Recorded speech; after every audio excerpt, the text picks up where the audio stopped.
ನಮಸ್ಕಾರ ವೀಕ್ಷಕರೇ, ವಿಶೇಷ ಕಾರ್ಯಕ್ರಮಕ್ಕೆ ಸ್ವಾಗತ. ನಾನು ರಾಧಾ ಹಿರೇಗೌಡರ್. ಇವರ ತಂದೆ ಮಾಜಿ ಮುಖ್ಯಮಂತ್ರಿ ಮತ್ತು ಹಾಲಿ ಕೇಂದ್ರ ಸಚಿವ, ತಾತ ಮಾಜಿ ಪ್ರಧಾನಿ. ಹಾಗೆ ನೋಡಿದ್ರೆ ರಾಜಕೀಯಕ್ಕೆ ಹೇಗಾದರೂ ಎಂಟ್ರಿ ಮಾಡಬಹುದಾಗಿತ್ತು. ಆದರೂ ಕೂಡ ಚುನಾವಣಾ ರಾಜಕೀಯದ ಹೋರಾಟದಲ್ಲಿ ಎದೆಯೊಡ್ಡಿ ವೀರೋಚಿತ ಸೋಲನ್ನು ಅನುಭವಿಸುತ್ತೇನೆ ಹೊರತು ಹಿಂಬದಿಯಿಂದ ರಾಜಕಾರಣ ಮಾಡಲಾರೆ ಅಂತ ಸತತ ಸೋಲುಗಳನ್ನು ಕಂಡರೂ ಕೂಡ ತಮ್ಮ ವ್ಯಕ್ತಿತ್ವ ವಿಕಸನದೊಂದಿಗೆ ಇಡೀ JDS ಪಾರ್ಟಿಯನ್ನು ಸಂಘಟಿಸೋದಕ್ಕೆ ಊರು ಗಲ್ಲಿ ತಿರುಗಿ ಕ್ಯಾಡರ್ ಅನ್ನು ಬಿಲ್ಡ್ ಮಾಡಿದ್ದಾರೆ. ಈಗ ಪಾದಯಾತ್ರೆಯ ಮೂಲಕ ಇಡೀ ರಾಜ್ಯದ ಪ್ರತಿಯೊಂದು ವ್ಯಕ್ತಿಯನ್ನ ಕೂಡ ಗಮನ ಸೆಳೆಯೋದಕ್ಕೆ ಮುಂದಾಗಿದ್ದಾರೆ. ಮತ್ತೆ ನಾನು ಚುನಾವಣಾ ರಾಜಕೀಯಕ್ಕೆ ಬರ್ತೀನಿ, ಚುನಾವಣಾ ರಾಜಕೀಯದಲ್ಲಿ ಗೆದ್ದೇ ರಾಜಕೀಯಕ್ಕೆ ಎಂಟ್ರಿ ಆಗ್ತೀನಿ ಅಂತ ಪಣ ತೊಟ್ಟಿದ್ದಾರೆ. ಹೌದು, ನಾವಿವತ್ತು ಮಾತಾಡ್ತಾ ಇರೋದು ನಿಖಿಲ್ ಕುಮಾರಸ್ವಾಮಿ ಅವರ ಬಗ್ಗೆ. ನಿಖಿಲ್ ಕುಮಾರಸ್ವಾಮಿ ಅವರು ಮೊದಲಿಂದಲೂ ಆಕ್ಟಿವ್ ಇದ್ರು, ಆದರೆ ಈಗ ಎಕ್ಸ್ಟ್ರಾ ಆಕ್ಟಿವೇಟ್ ಆಗಿದ್ದೆ ಅವರ ಒಂದು ರಾಜಕೀಯವಾದಂತಹ ಗಟ್ಟಿ ನಿಲುವು. ಸೋಲುಗಳು ಅವರನ್ನ ಕಂಗೆಡಿಸಿಲ್ಲ, ಬದಲಾಗಿ ಇನ್ನಷ್ಟು ಹೋರಾಟದ ಛಲವನ್ನ ಕೊಟ್ಟಿದೆ. ಆ ಹೋರಾಟದ ಛಲವನ್ನ ಇಟ್ಟುಕೊಂಡು ಮುಂದಿನ ರಾಜಕೀಯದಲ್ಲಿ ದೊಡ್ಡ ಮಹತ್ವಾಕಾಂಕ್ಷೆಗೆ ರೆಡಿ ಆಗಿದ್ದಾರೆ ನಿಖಿಲ್ ಕುಮಾರಸ್ವಾಮಿ. ಅಂತಹ ನಿಖಿಲ್ ಕುಮಾರಸ್ವಾಮಿ ಇವತ್ತು ನಮ್ಮೊಂದಿಗೆ ಗ್ಯಾರಂಟಿ ನ್ಯೂಸ್ನಲ್ಲಿ ಇದ್ದಾರೆ. ಬನ್ನಿ ಅವ್ರನ್ನ ವೆಲ್ಕಮ್ ಮಾಡೋಣ. ಸರ್, ತಮಗೆ ವಿಶೇಷ ಕಾರ್ಯಕ್ರಮಕ್ಕೆ ಸ್ವಾಗತ. ನಮಸ್ಕಾರ. Thank you madam. Sir, Nikhil Kumaraswamy ಅವರ ಪಟ್ಟಾಭಿಷೇಕ ಇನ್ನೂ ಆಗಿಲ್ಲ, ಯಾಕೆ ಡಿಲೇ ಆಗ್ತಾ ಇದೆ, ಲೇಟ್ ಆಗ್ತಾ ಇದೆ? ನನಗೆ ಯಾವ ಪಟ್ಟಾಭಿಷೇಕದ ಬಗ್ಗೆ ಮಾತಾಡ್ತಾ ಇದ್ದೀರೋ ನನಗೆ ಗೊತ್ತಿಲ್ಲ ಮೇಡಮ್. ನನಗೆ ಇರೋವಂಥದ್ದು ಒಂದೇ, ಪಕ್ಷವನ್ನು ತಳಮಟ್ಟದಿಂದ ಭದ್ರವಾದಂಥ ಒಂದು ಬುನಾದಿ ಹಾಕಿ ಕಟ್ಟಬೇಕು ಅಂತಕ್ಕಂಥ ಒಂದು ಇಚ್ಛಾಶಕ್ತಿ ಇಟ್ಕೊಂಡು ಬಂದಿದ್ದೇನೆ.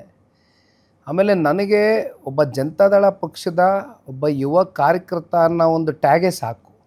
ಅದಕ್ಕಿಂತ ದೊಡ್ಡ ಪಟ್ಟ ಬಹುಶಃ ನಾನೇನು ನಿರೀಕ್ಷೆ ಇಟ್ಕೊಂಡಿಲ್ಲ. ಏಕೆಂದರೆ ಭಾಳ ಜನ ಈ ಪಕ್ಷವನ್ನು ಕಟ್ಟು ಬೆಳೆಸಿರ್ತಕ್ಕಂಥ ಹಿರಿ ತಲೆಗಳು ತುಂಬ ಜನ ಇದ್ದಾರೆ ಈ ಪಾರ್ಟಿನಲ್ಲಿ. ಪಾರ್ಟಿಗೋಸ್ಕರ ದೇವೇಗೌಡರು ಸಾಹೇಬರ ಕಾಲದಿಂದನೂ ಇವತ್ತು ಕುಮಾರಣ್ಣ ಅವರ ಕಾಲದವರೆಗೂ ನನ್ನ ಕಾಲದವರೆಗೂ ಕೂಡ ಪಾರ್ಟಿಯನ್ನು ಕಟ್ಟು ಬೆಳೆಸಿರ್ತಕ್ಕಂಥವ್ರು ಬಹುತೇಕರಿದ್ದಾರೆ. ಹಾಗೇನಾದರೂ ಅವಕಾಶಗಳು ಸಿಕ್ಕಬೇಕು ಅಂತಕ್ಕಂಥದ್ದಾದರೆ ಆ ಪಟ್ಟಾಭಿಷೇಕದ ಅವಕಾಶಗಳು ಬಹುಶಃ ಬೇರೆ ಯಾವುದಾದ್ರೂ ಸಮಾಜಗಳಿಗೆ ಕೊಡುವ ಮೂಲಕ ಒಂದು ಸಾಮಾಜಿಕ ನ್ಯಾಯ, ಪ್ರಾದೇಶಿಕ ಸಮಾನತೆಯನ್ನು ಮೆರಿಬೇಕಾಗತ್ತೆ ಅಂತಕ್ಕಂಥದ್ದು ನನಗೆ ಬಹಳ ಗಟ್ಟಿಯಾಗಿ ನಂಬಿಕೆ. ನೀವು ರಾಜ್ಯಾಧ್ಯಕ್ಷರ ಸ್ಥಾನದ ಬಗ್ಗೆ ಮಾತಾಡ್ತಾ ಇದ್ದೀರಿ, ನಾವು ಕೂಡ ರಾಜ್ಯಾಧ್ಯಕ್ಷರ ಸ್ಥಾನದ ಬಗ್ಗೆನೇ ಮಾತಾಡ್ತಾ ಇದ್ದೀವಿ. ಸೊ ಒಂದು ಡ್ರೈವಿಂಗ್ ಫೋರ್ಸ್ ಬೇಕು ಸರ್. ಐ ನೋ, ಯಾಕೆ ಅಂದರೆ ಜನತಾದಳ ಒಂದು ರಾಜಕಾರಣಿಗಳನ್ನು ಹುಟ್ಟಾಕುವಂಥ ಫ್ಯಾಕ್ಟ್ರಿ. ಇವತ್ತು ಯು ಟೇಕ್ ಎನಿ ಪಾರ್ಟಿ, ಜನತಾದಳದಿಂದ ಹೋದವರೇ ಇದ್ದಾರೆ, ಮುಖ್ಯಮಂತ್ರಿಗಳಾಗಿದ್ದಾರೆ, ಕೇಂದ್ರ ಸಚಿವರಾಗಿದ್ದಾರೆ, ಪಾರ್ಟಿಗಳನ್ನು ಮುನ್ನಡೆಸ್ತಾ ಇದ್ದಾರೆ. ಬಟ್ ಅದರ್ವೈಸ್ ಒಂದು ಡ್ರೈವಿಂಗ್ ಫೋರ್ಸ್ ಬೇಕು. That driving force is Nikhil Kumaraswamy ಅಂತ ಕಾರ್ಯಕರ್ತರು ಅಂದುಕೊಂಡಿರೋದು. ಹೀಗಾಗಿ ಪಟ್ಟಾಭಿಷೇಕದ ಬಗ್ಗೆ ಎಲ್ಲರೂ ಮಾತಾಡ್ತಾ ಇದ್ದಾರೆ. ಹಾಗಾದರೆ ನೀವು ಪಟ್ಟಕ್ಕೇರಲ್ವಾ ಮೇಡಮ್? ಈಗ ಈ ವಿಚಾರಕ್ಕೆ ಸಂಬಂಧಪಟ್ಟಂತೆ ತಾವು ಪ್ರಾರಂಭದಲ್ಲಿ ಮಾತಾಡಬೇಕಾದ್ರೆ ಚುನಾವಣೆಗಳ ಸತತ ಸೋಲಿನ ಬಗ್ಗೆ ಮಾತನಾಡಿದ್ರಿ. ಅದಾದ ನಂತರವೂ ಕೂಡ ನನ್ನಲ್ಲಿ ಒಂದು ಹೋರಾಟದ ಕಿಚ್ಚು, ಒಂದು ಛಲ. 16,000 ಕಿಲೋಮೀಟ್ರು, ಇವತ್ತು 70ಕ್ಕೂ ಹೆಚ್ಚು ಕ್ಷೇತ್ರಗಳು ಇನ್ನೂ ಕೂಡ ಪ್ರವಾಸ ಜಾರಿಯಲ್ಲಿದೆ. ಇನ್ನೂ ಅನೇಕ ಕಡೆ ಹೋಗಬೇಕಾಗಿದೆ. ಆದರೆ ಪ್ರವಾಸಕ್ಕೆ ಹೋದಂಥ ಸಂದರ್ಭದಲ್ಲಿ ನನಗೆ ಒಳಗಡೆ ನಾನು ಗಮನಿಸಿದಂಥ ಅಂಶ, ಕಾರ್ಯಕರ್ತರು ನಿಖಿಲ್ ಕುಮಾರಸ್ವಾಮಿ ಯಾವುದೋ ಒಂದು ಪಟ್ಟಕ್ಕೆ ಏರಬೇಕು ಅಥವಾ ಏರಿಸಬೇಕು ಅಥವಾ ಅವನನ್ನು ಯಾವುದೋ ಪಟ್ಟದಲ್ಲಿ ಕೂತಾಗ್ಲೇ ಅವನು ನಮ್ಮ ಒಬ್ಬ ನಾಯಕ ಅಂತಕ್ಕಂಥದ್ದನ್ನು ಆ ಮನಸ್ಥಿತಿಲಿ ಇವತ್ತು ನಮ್ಮ ಕಾರ್ಯಕರ್ತರು ಇಲ್ಲ. ಅದರ ಬದಲಾಗಿ ನಾನು ಕೂಡ ಇವತ್ತು ನಮ್ಮ ಕಾರ್ಯಕರ್ತರ ಜೊತೆ ಅವ್ರನ್ನ ಸಂಪರ್ಕ ಮಾಡಿ, ಅವ್ರನ್ನ ಭೇಟಿ ಮಾಡಿ, ಯಾಕೆಂದರೆ ಎಲ್ಲೋ ಒಂದು ಕಡೆ ಆಫ್ಟರ್ 2023 ಚುನಾವಣೆಯ ಫಲಿತಾಂಶದ ನಂತರ ಕಾರ್ಯಕರ್ತರಲ್ಲಿ ಜೊತೆಯಲ್ಲಿ ಡಿಫಿಟೆಡ್ ಕ್ಯಾಂಡಿಡೇಟ್ಗಳಲ್ಲಿ ಎಲ್ಲೋ ಒಂದು ಕಡೆ ನಮ್ಮ ಕ್ಯಾಂಡಿಡೇಟ್ಗಳಲ್ಲಿ ಒಂದು ಸ್ವಲ್ಪ ಅವರ ಮನಸ್ಸಿನ ಮೇಲೆ ಕಡಿಮೆ ಆಗಿದೆ. ಆತ್ಮಸ್ಥೈರ್ಯ, ಆಘಾತ, ನೀವು ಯಾವ ಥರ ಹೇಳ್ತಿರೋ ಕಮ್ಮಿ ಆಗಿತ್ತು, ನಾನು ಇಲ್ಲ ಅಂತ ಹೇಳೋದಿಲ್ಲ. ನನಗೆ ಒಳಗಡೆ ಇದೆಲ್ಲ ಗಮನಿಸಿದಾಗ ಎಲ್ಲೋ ಒಂದು ಕಡೆ ಇದು ನನ್ನೊಬ್ಬನ ಭವಿಷ್ಯದ ಪ್ರಶ್ನೆ ಅಲ್ಲ, ಇದು ಪಕ್ಷದ ಲಕ್ಷಾಂತರ ಜನ ನಿಸ್ವಾರ್ಥ ಸೇವೆ ಮಾಡಿರ್ತಕ್ಕಂಥ ಕಾರ್ಯಕರ್ತರ ಭವಿಷ್ಯ ರೂಪಿಸ್ಬೇಕಾಗ್ತದೆ.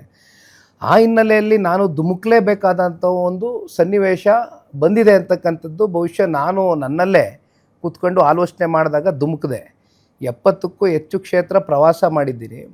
ಇದ್ರ ಮಧ್ಯೆ ನನಗೆ ಅರ್ಥ ಆದಂಥದ್ದು ಒಂದೇ ವಿಚಾರ ಏನಂದರೆ, ಕಾರ್ಯಕರ್ತರ ಹುಮ್ಮಸ್ಸೇನಿತ್ತು, ಏನು ಕುಗ್ಗಿತ್ತು, ಇವತ್ತು ಅವರ ಆತ್ಮಸ್ಥೈರ್ಯ ಬಹುಶಃ ಮತ್ತಷ್ಟು ಬಲವಾಗಿದೆ, ಹೆಚ್ಚಾಗಿದೆ. ಹಾಗಾಗಿ ಇದು ಜಸ್ಟ್ ಎ ಕೇಡರ್ ಟೂರ್. ನಾನು ಬಟ್ ಪಟ್ಟಾಭಿಷೇಕ ನಾವು ಪ್ರಾದೇಶಿಕ ಸಮತೋಲನ ಕಾಪಾಡ್ತೀವಿ ಮತ್ತು ಎಲ್ಲ ಸಮಾಜಗಳಿಗೂ ಕೂಡ ನ್ಯಾಯ ಒದಗಿಸೋ ನಿಟ್ಟಿನಲ್ಲಿ ಪಟ್ಟಾಭಿಷೇಕ ನಡೆಯುತ್ತೆ ಅಂದರೆ ನೀವು ಪಟ್ಟಕ್ಕೆ Kerala, that is my direct question. ನೀವು ರಾಜ್ಯಾಧ್ಯಕ್ಷರು ಆಗ್ತೀರಾ ಆಗಲ್ವಾ, ಅಥವಾ ಬೇರೆ ಯಾರಾದರೂ ಆಗ್ತಾರಾ? ಮೇಡಮ್ ಈಗ ಫ್ಯಾಮಿಲಿ ಒಳಗಿರುತ್ತಾ ಹೊರಗಿರುತ್ತಾ?